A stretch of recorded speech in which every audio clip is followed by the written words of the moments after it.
مرحبا بكم يا عصابة الرعب. في هذا الفيديو سأروي لكم قصة رعب، فقبل البداية لا تنسوا الاشتراك في القناة عصابة الرعب لكي تتوصلوا بكل ما هو جديد ومرعب. منزل الجحيم في أميتيفيل. في شتاء عام 1975 انتقلت عائلة لوتس إلى منزل كبير يقع في قرية هادئة تدعى أميتيفيل بولاية نيويورك. كان المنزل جميلا بشكل لا يصدق، طابقان، حديقة خضراء، ورصيف خاص على ضفاف نهر صغير، كل هذا بثمن مغر للغاية.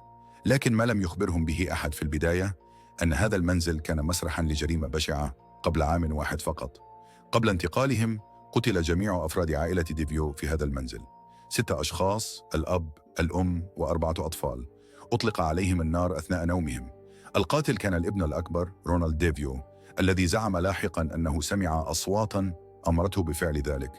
العائلة الجديدة لوتس لم تكن تصدق بالخرافات، فقرروا تجاهل الماضي المظلم.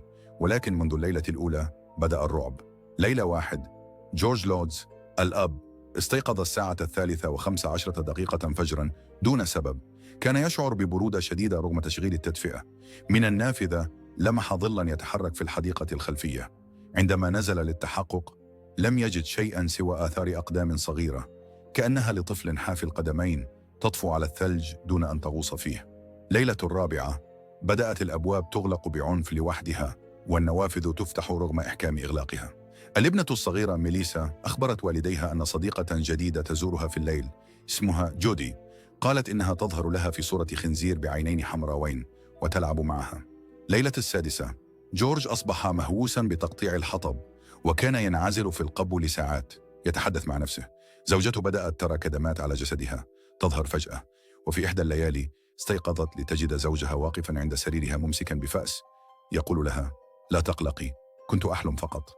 ليلة العاشرة، الرائحة في المنزل أصبحت لا تطاق، خليط بين كبريت، دم، وعفن. الجدران بدأت تنزف سائلا أسود لزج، وأحد الكهنة الذين زاروا المنزل لمحاولة تبريكه سمع صوتا خشنا يأمره بالخروج قبل أن يصاب بحمى شديدة وفقدان في البصر المؤقت.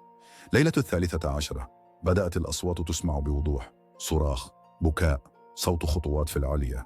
جورج رأى وجها مشوها ينظر إليه من داخل المدفأة.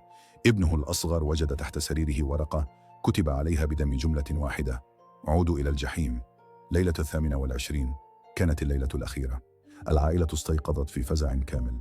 الأبواب تفتح وتغلق، الجدران تهتز، الأثاث يطير، والصراخ يملأ المكان. جودي ظهرت في ممر الطابق الثاني، تمشي ببطء نحو الأم وهي تبتسم. عندها حمل جورج أطفاله وهربوا من المنزل وهم حفاة في البرد، تاركين كل شيء خلفهم. ما بعد الحكاية، العائلة لم تعد أبدا، لم يأخذوا حتى ملابسهم. عندما جاء المحققون وجدوا المنزل هادئا بلا آثار عنف، لكن عندما نشرت قصتهم أثارت جدلا واسعا بين من يصدق ومن يكذب. بعض المحققين أكدوا أن ما عاشوه لا يمكن تفسيره علميا، لكن الشيء المؤكد أن أي شخص عاش في ذلك المنزل من قبل لم يخرج كما كان.